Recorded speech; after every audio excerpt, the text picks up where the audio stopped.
जादुई आईना। एक सुंदर से गांव ताजी और दो बहनें रहती थीं। छोटी वाली बहन का नाम मीरा था और बड़ी बहन का नाम सीमा, जो कि सौतेली थी। सौतेली होने की वजह से उसकी माँ भी एकदम सौतेलों जैसा व्यवहार ही उससे करती थी। ओ करम जली सीमा, कहाँ है? देख घर का पूरा काम पड़ा है। जी माँ, आती हूँ। कहाँ थी? घर का पूरा काम पड़ा है। अब क्या सारा काम इस उम्र में मैं करूँगी?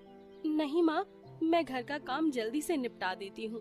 सीमा उससे करती थी। ओ करम जली सीमा, आया है। जी माँ, उठाती हूँ। सीमा मीरा के कमरे में जाती है। तुम्हारा स्कूल जाने का समय हो गया है, उठो। मीरा सीमा को देखते ही आग बबूला हो जाती है। तुम? घर का पूरा काम पड़ा है। अब क्या सारा काम इस उम्र में मैं करूँगी? नहीं माँ, मीरा स्कूल के लिए तैयार हो जाती है। माँ, मीरा की तरह मेरी भी स्कूल जाने की। अगर काम हो गया हो तो जरा अपनी छोटी बहन खर्चा कौन उठाएगा? तेरी माँ मुझे भगवान के पास जाने से पहले पैसा देकर गई थी क्या? और घर गया है। जी माँ, उठाती हूँ। सीमा मीरा के कमरे में जाती है। तुम्हारा स्कूल जाने का समय हो गया है, उठो। मीरा सीमा को देख सीमा कहाँ चली गई थी?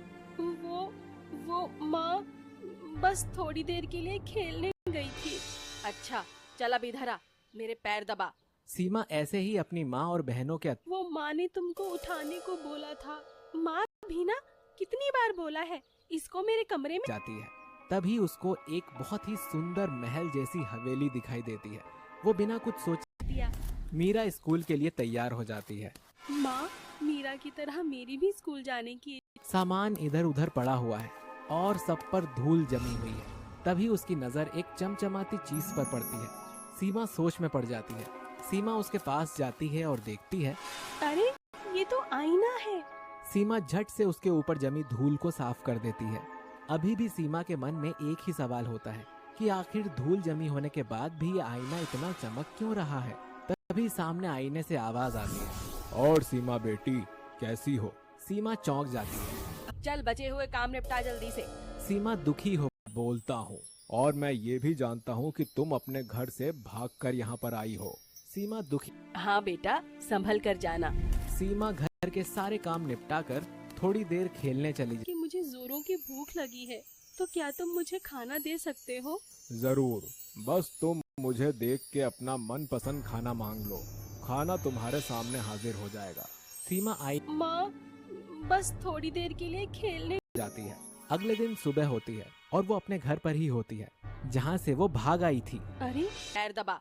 सीमा ऐसे ही अपनी माँ और बहनों के अत्याचार सहती रहती है। एक दिन ऐसे ही तंग आकर गई थी, इसीलिए मैं तुम्हें यहाँ ले आया।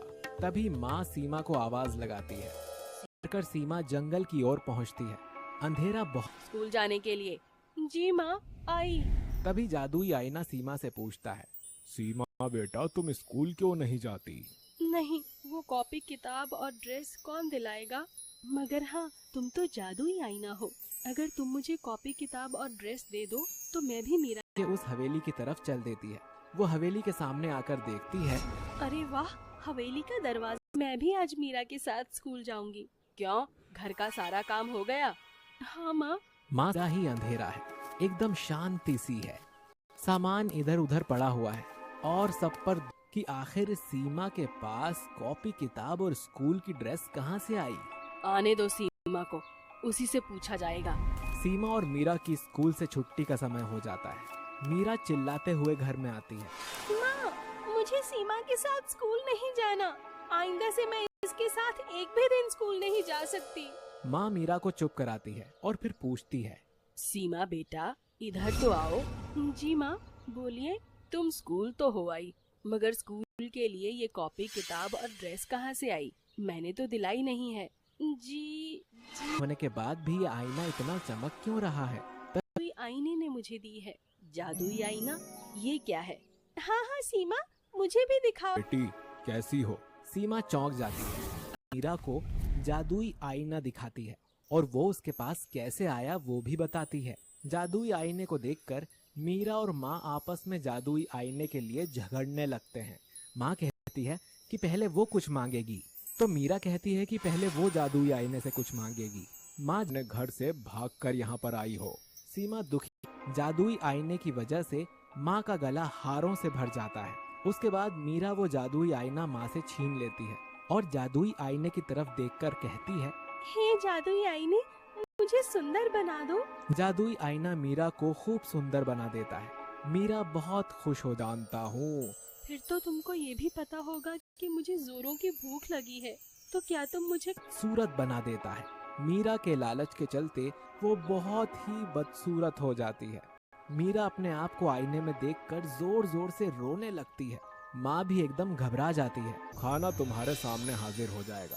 सीमा आईने में देखकर अपना मनपसंद खाना मांग लेती है और सीमा का अपनी बहन और माँ के लिए ऐसा प्यार देखकर उसकी माँ की आंखें खुल जाती हैं। माँ सोचती है कि जिसको हमने कभी प्यार नहीं दिया वो हम लोगों से इतना प्यार करती है। उसके बाद मीरा भी अपनी बहन को बहुत प्यार करने लगती है और माँ से भी सीमा को खूब प्यार मिलता है और सब खुशी खुशी रहने लगते हैं।